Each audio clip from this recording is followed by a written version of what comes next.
Distinguishing anti-Zionism from anti-Semitism. A critical examination.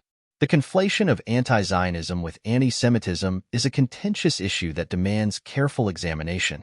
Being anti-Zionist does not equate to disliking Jewish people, just as disliking Nazis does not imply hatred of Germans.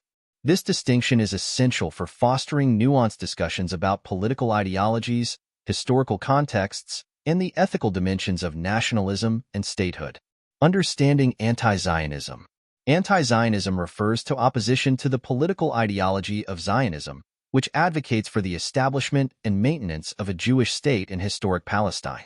Critics of Zionism often point to the displacement of Palestinians, ongoing territorial disputes, and human rights concerns as reasons for their opposition.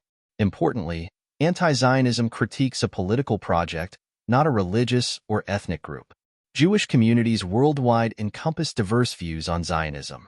Many Jewish individuals and organizations are critical of Israeli policies or oppose Zionism altogether, underscoring that anti-Zionism is not inherently anti-Semitic. Equating the two undermines the legitimate grievances of Palestinians and stifles meaningful dialogue on the subject. The parallel with anti-Nazism. Drawing a parallel, disliking Nazis does not equate to hating Germans. Nazism was a specific political ideology rooted in racial supremacy, militarism, and authoritarianism. Opposing Nazism is a rejection of those principles, not an indictment of the German people as a whole. Similarly, anti-Zionism challenges the principles and practices of Zionism without necessarily harboring animosity toward Jewish individuals or communities. This distinction is crucial for understanding the broader historical and political contexts. Just as Germans have contributed significantly to global culture, science, and philosophy outside the shadow of Nazism, Jewish communities have enriched the world in countless ways independent of Zionist ideology. The dangers of conflation. The conflation of anti-Zionism with anti-Semitism has serious consequences. It delegitimizes valid critiques of Israeli policies, branding them as bigotry. This tactic can suppress dissent and shield governments from accountability. Additionally, it risks trivializing genuine anti-Semitism by conflating it with political opposition, making it harder to address actual instances of hate against Jewish people. Similarly, equating anti-Nazism with hatred of Germans would be both inaccurate and harmful.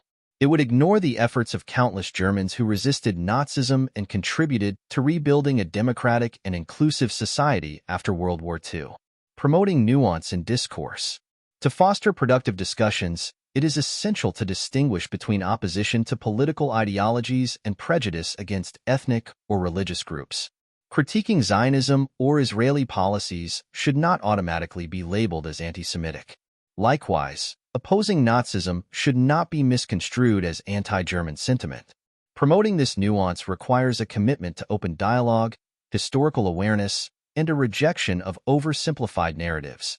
It also involves recognizing the diversity within Jewish and German communities, as well as their right to define their identities beyond the confines of political ideologies. Conclusion. Being anti-Zionist does not mean disliking Jewish people, just as disliking Nazis does not mean hating Germans. These distinctions are vital for fostering informed and respectful discussions about complex historical and political issues. By acknowledging the difference between ideology and identity, we can work toward a more inclusive and empathetic understanding of global challenges.